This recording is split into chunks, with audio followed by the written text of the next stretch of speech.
नमस्कार, स्वागत है आपका। मैं हूं आपके साथ आहाना पुंज। तो सत्ता के बाद संगठन में भी शिकस्त मिल चुकी है। मध्य प्रदेश में बीजेपी और कांग्रेस में संगठन के गठन की कवायद जारी है। विधानसभा लोकसभा चुनाव के बाद बीजेपी ने संगठन के गठन में कांग्रेस को बुरी तरह से मात दे दी। बीजेपी ने जहां पर 60 संगठनात्मक जिलों में से 45 तो फाइनल कर दिए, 15 जिलों की लेकिन अभी खींचतान है जो चल रही है, इसे जल्द सुलझा भी लिया जाएगा। लंबे समय से सत्ता से बाहर कांग्रेस प्रदेश कार्यकारिणी की अगर माने तो क्या क्या प्रकोष्ठ या फिर विभाग में नए सिरे से नियुक्तियां हो पा रही है, जो दिख रहा है तो नहीं हो पा रही है।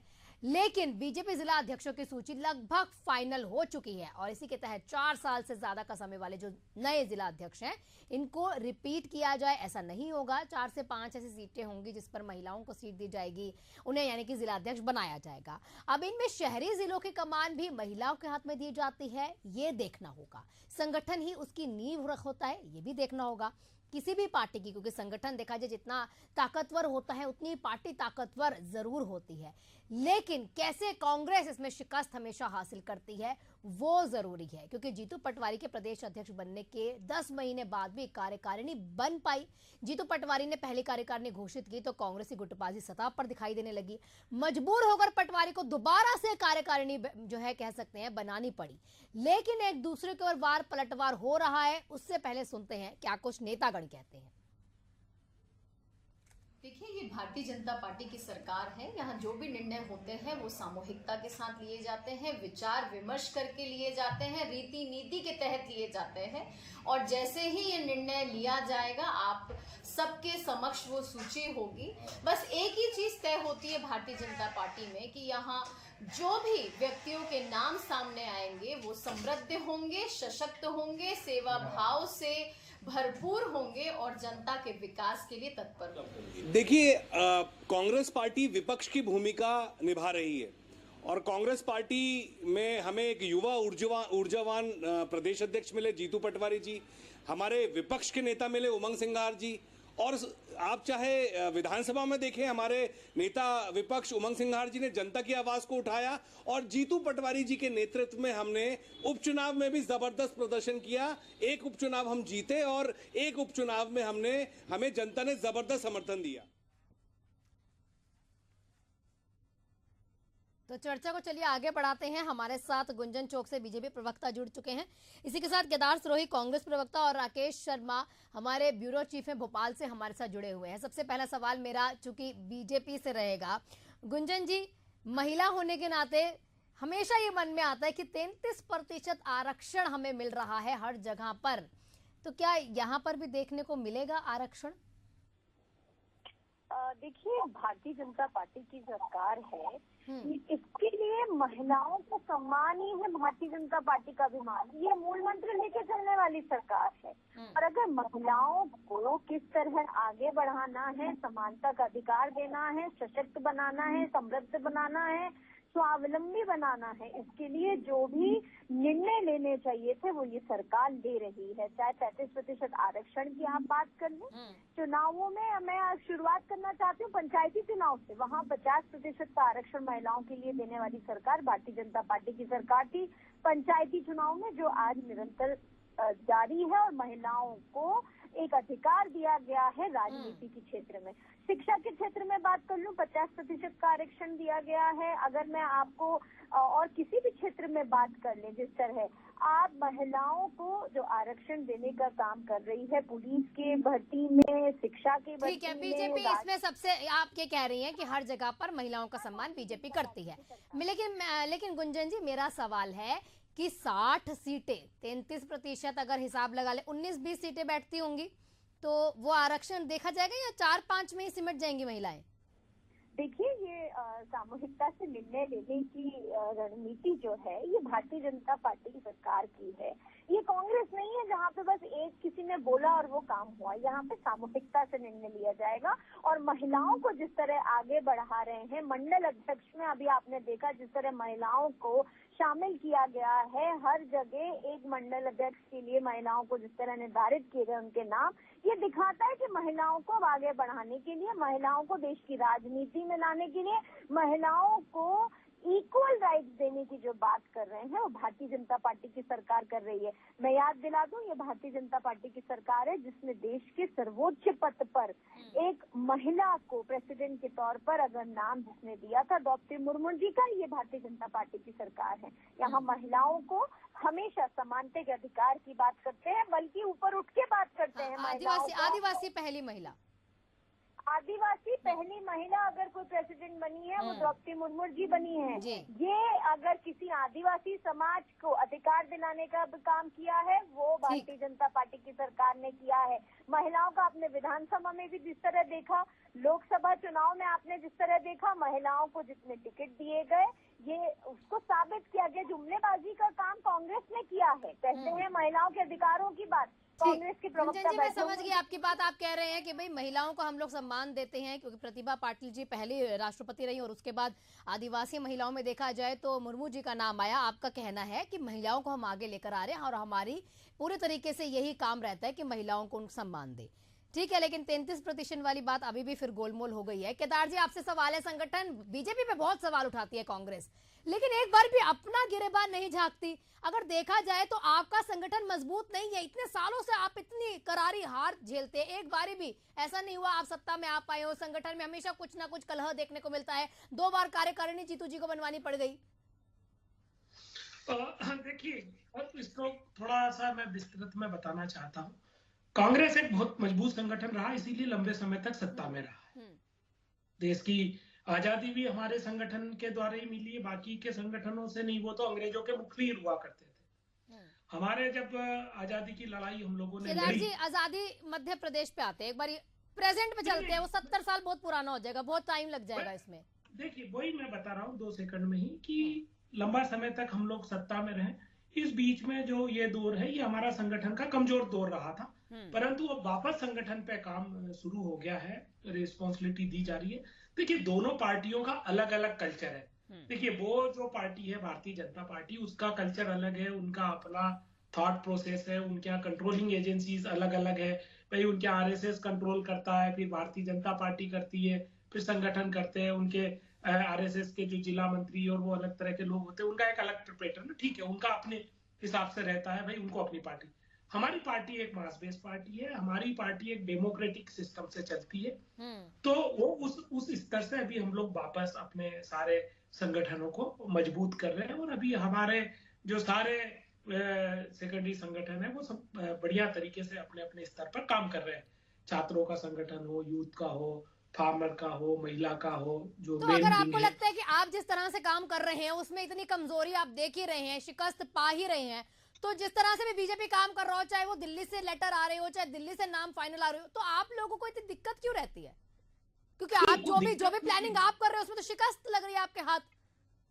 देखिए, पॉलिटिकल शिकस्त लगना एक अलग विषय है, संगठनात्मक एक अलग विषय है। दोनों का हर चीज जीतने के लिए नहीं है। मतलब आप उस चीज को, चुनाव जीतना जरूरी है, आपको सरकार सत्ता चलाना है, पर संगठन का अपना एक रोल है। हमारे यहाँ एक डेमोक्रेसी की प्रोसेस है, तो उस प्रोसेस के तहत चल रहा है। अब समय बदलता जा रहा है, लोगों की सोच बदलती जा रही है, उस हिसाब से हम लोगों को भी थोड़ा सा अपडेट होना और उस मॉडल की तरफ जाने, उस पर हमारा हर बार मंथन हो रहा है और उस पर हम लोग काम कर रहे हैं।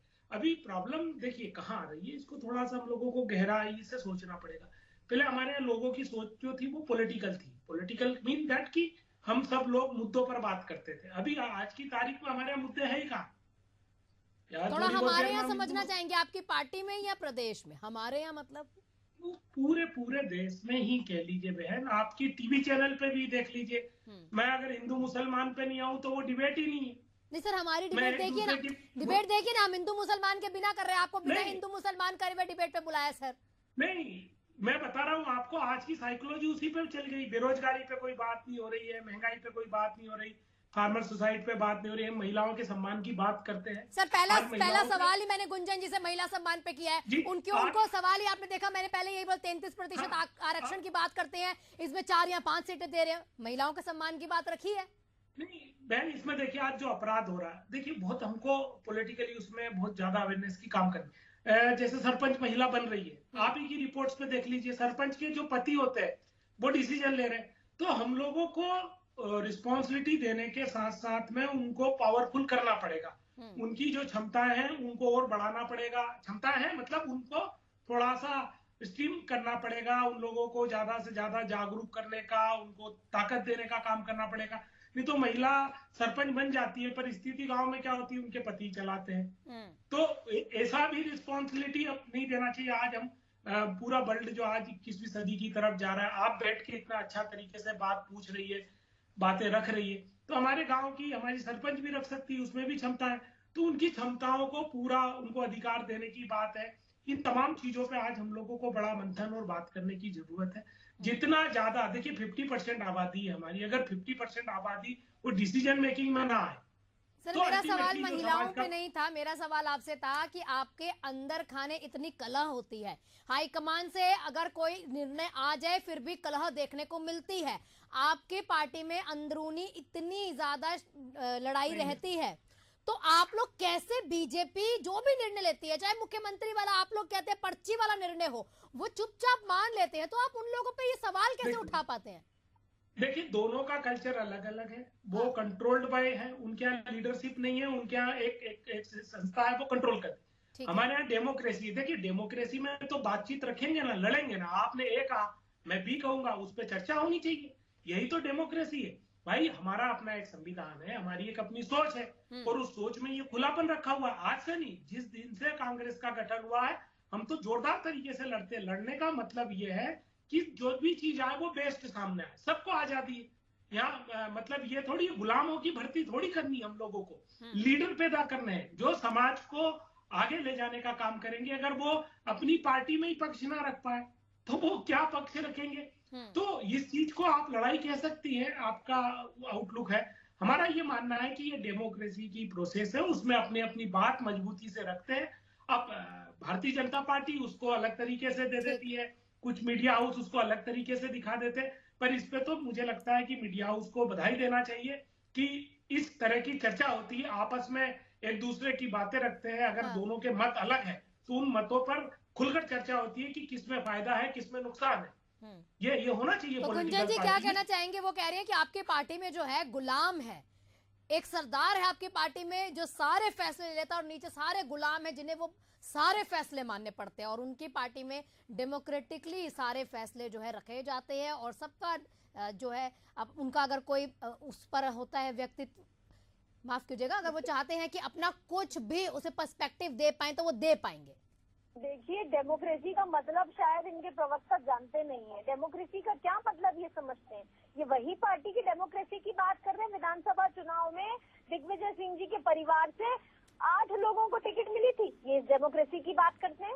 ये या उस डेमोक्रेसी की बात करते हैं कि कमलनाथ जी जिस सीट पे इतने सालों से गढ़ अपना बनाकर बैठे हुए थे छिंदवाड़ा को, और उनके बेटे के नाम पर बस वो आगे बढ़ता जाए, उसे डेमोक्रेसी कहते हैं? या गांधी परिवार की जिस तरह पीढ़ी दर पीढ़ी ये पार्टी से चलाए जा रहे हैं, ये उसे डेमोक्रेसी कहते हैं? पहले तो ये डेमोक्रेसी का असली मतलब बताएं। कांग्रेस पार्टी ने डेमोक्रेसी शब्द को जिस तरीके से तोड़ मरोड़ के पेश करते हुए परिवारवाद का जो ठप्पा लग रहा है इनके ऊपर, वो गलत नहीं लग रहा है। आज अगर हमारा पूरा भारतवर्ष या मैं पूरे मध्य प्रदेश की भी बात कर लूं सिर्फ, तो जिस तरीके से परिवारवाद इन्होंने चुना है, ये ही कांग्रेस की असली वजह है हार की, कि आज मध्य प्रदेश की जनता ने इन्हें निकाल फेंका है। क्योंकि जनता जनार्दन अब परिवारवाद नहीं चुनती है, अब वो विकासवाद चुन रही है, और विकासवाद की सरकार भारतीय जनता पार्टी की सरकार। मेरा सवाल था कि अपना पक्ष आपकी पार्टी में नहीं रख पा रहे हैं, उनका ये सवाल है आप लोगों से कि सब गुलाम की तरह काम करते हैं। देखिए वही तो मैंने कहा कि अगर जनता जनार्दन के लिए काम कर रहे हैं, विकास कर रहे हैं, उनकी योजनाएं लेकर आ रहे हैं, जन कल्याण कर रहे हैं, जन भावनाओं का आदर कर रहे हैं, तो उसे ये गुलामी कहते हैं? तो गुलामी से ये भारतीय जनता पार्टी की सरकार में हर एक कार्यकर्ता उसको जो भी दायित्व दिया जाता है उसे सिर्फ वो एक दायित्व की तरह निभा रहा है। ये वो पार्टी है जहाँ तीसरी पंक्ति में बैठे हुए कार्यकर्ता को मुख्यमंत्री बना दिया जाता है। ये वो पार्टी है जहाँ पे गरीब परिवार से आए हुए चाय बेचने वाले को प्रधानमंत्री बना दिया जाता है। ये वो पार्टी है जहाँ पे एक आदिवासी महिलाओं को सर्वोच्च पद पर बैठा दिया जाता है। ये वो पार्टी है जहाँ पे हर क्षेत्र, हर वर्ग की लोगों को दायित्व दिया जा रहा है कार्यकर्ता की तौर पर, जो उसे निभा रहा है, क्योंकि एक ही लक्ष्य सबका, वो है जनता का कल्याण होना चाहिए, वो है भारत विकसित भारत 2047 का जो लक्ष्य लेके हमारे यशस्वी प्रधानमंत्री श्री नरेंद्र मोदी जी चल रहे हैं, उस लक्ष्य को पूरा करने के लिए सब लगे हुए हैं। केदार जी, गुंजन जी, केदार जी बार बार हंस रहे हैं, हाथ उठा रहे हैं, आपका लक्ष्य समझ गए। केदार जी कुछ आपको कहना चाहते हैं, हर 2 मिनट में उठा देते हैं हाथ, के बता दीजिए केदार जी क्यों इतनी देर आपको इंतजार करवाएं। कहने को कुछ इसलिए नहीं बचा है, मैं केदार जी एक याद दिला दूं, ये वो पार्टी के कार्यकर्ता है केदार जी जहाँ पे कुर्सी मार, कुर्ता फाड़, जूता मार राजनीति हुई थी विधानसभा और लोकसभा चुनाव में। ये वो पार्टी है जहाँ पे कांग्रेस के जिस तरह लाखों कार्यकर्ताओं ने पलायन किया था, ये उस पार्टी के हैं केदार जी, इसलिए इनके पास बोलने के लिए ज्यादा कुछ बचा नहीं है। केदार जी पहले अपने दामन में झांकिए और देखिए कि आपके नेताओं ने सिर्फ कुर्सी बचाने का काम किया है, अपने अपने बेटों को बचाने का काम किया है, देश बचाने का। मैडम, पारिवारिक मुद्दों पर आए तो बहुत सारे लोग हैं जो पार्टी बदल कर इधर से उधर चले जाते हैं। अगर बहुत पारिवारिक स्थिति में घुस जाएंगे तो बहुत सारे और नाम सामने आ जाएंगे। केदार जी क्या बोल रहे हैं आप? देखिए, गुंजन बहन को अपना गिरेबान देखना चाहिए, अपनी पार्टी का गिरेबान देखना चाहिए। ये राष्ट्रवाद की बात करते हैं, डेमोक्रेसी की बात करते हैं। इनका जन्म हुआ अंग्रेजों के मुखबिर से, फिर ये राजाओं के गुलाम बने, राजाओं के लिए काम किया। आजाद भारत में किस तरीके से राजशाही डेवलप हो जाए, अभी कारपोरेट के लिए काम करें। ये हमारे इधर तो परिवार पे आरोप लगा देते हैं, अच्छी बात है, लगाना भी चाहिए, ये तो राजनीतिक दलों का एक तरीके से उनका काम है। ये बताइए, वो अमित शाह के बेटे के ऊपर बोलेंगे क्या? ये राजनाथ सिंह के बेटे पे बोलेंगे क्या? ये सिंधिया पे बोलेंगे क्या? ये जो कैलाश जोशी जी थे उनके बेटे के ऊपर बोलेंगे क्या? इन्होंने कितने राजा महाराजाओं को पहले टिकट दी जिनका कोई काम नहीं था, कितने परिवार के लोगों को इन्हें टिकट दी। आज इनकी पार्टी है वो हम दो और हमारे दो पे चल रही है। मोदी और अमित शाह जो चाहते हैं वही पूरे देश में हो रहा है। इनके यहाँ कहाँ डेमोक्रेसी है? डेमोक्रेसी तो हमारे यहाँ है, आज भी हमारे यहाँ चर्चा होती है। इनके यहाँ जो ऊपर दिल्ली में जो शब्द बोला जाता है वही नीचे बोलना पड़ता है। अगर उस शब्द में थोड़ा भी उसका दूसरा शब्द बोल दिया तो तुरंत इनकी छुट्टी हो जाती। तो ये इनके यहाँ नहीं है।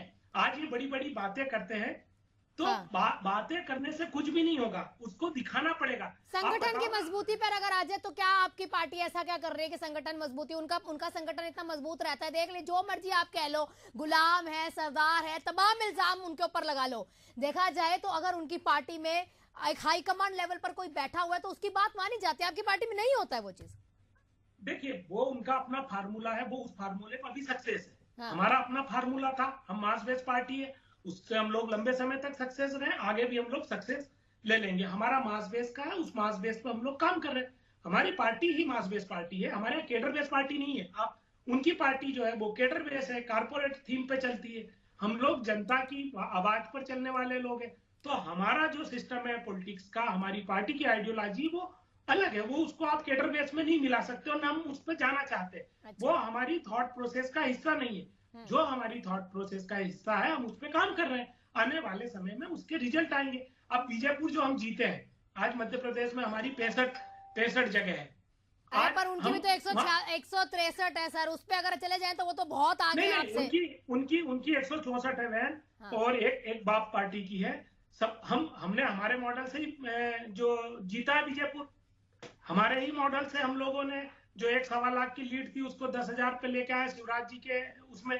तो ऐसा नहीं है कि हमारा संगठन है ही नहीं। नहीं, मैं नहीं कह रही है, नहीं, मैं कह रही हूँ कमजोर है, उस पर काम करने की जगह विपक्ष पे पक्ष पे आप बहुत ध्यान देते हैं।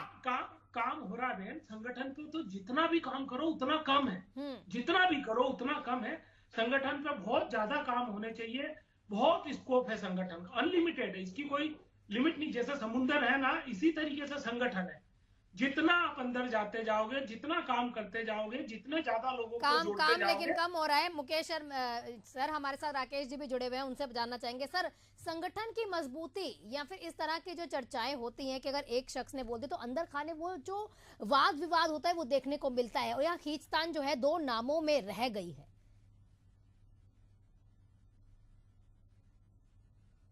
राकेश जी, आपको आवाज मिल पा रही है? चलिए राकेश जी से दोबारा कोशिश करेंगे जुड़ने की। क्या कह रहे थे आप केदार जी कि आप कह रहे हैं कि हमारे जो संगठन है हम उस पर काम भी कर रहे हैं और ये तमाम चीजें देख भी रहे हैं, तभी जाकर हम इस तरह की जो देख रहे हैं सीटें हम जीत पा रहे हैं। गुंजन जी, आप क्या कहना चाहेंगी? कि वो लोग काम कर रहे हैं। वो कह रहे हैं हम लोग काम कर रहे हैं, अगर हमारे में कोई कमजोरी आप लोगों को दिख रही है तो काम करते करते हमने आपसे वो एक सीट जो है जीत ली है।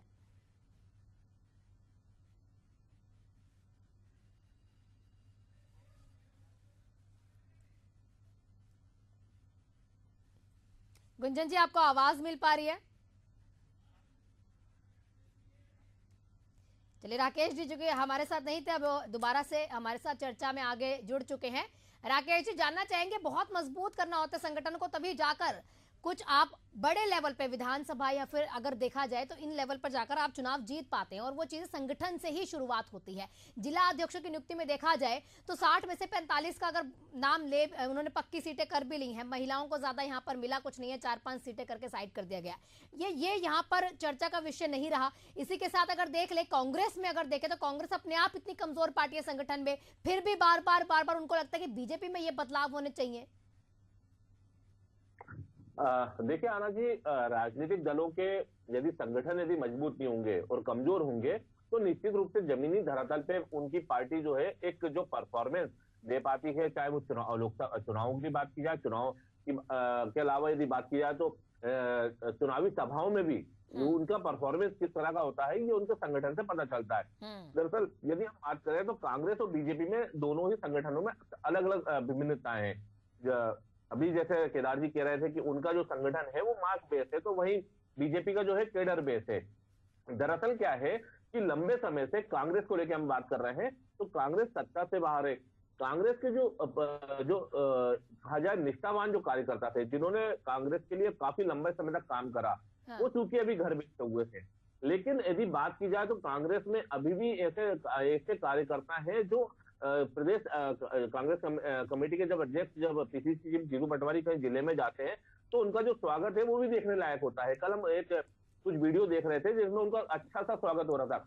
तो मान सकते हैं कि कांग्रेस का यानी जो संगठन है वो मजबूत तो है, लेकिन उतना मजबूत नहीं है जितना वो सत्ताधारी। लेकिन वही बात केदार जी ने रखी भी कि अगर देखा जाए तो बीजेपी को हमने इस बार उपचुनाव में हरा दिया, तो क्या ये बात मान ले कि बीजेपी में भी कहीं वो जो लो पॉइंट है उनके संगठन में, या ये कह लीजिए कमजोरी है वो संगठन में, वो इस सीट से हम देख सकते हैं, आकलन कर सकते हैं कि शुरुआत हो चुकी है?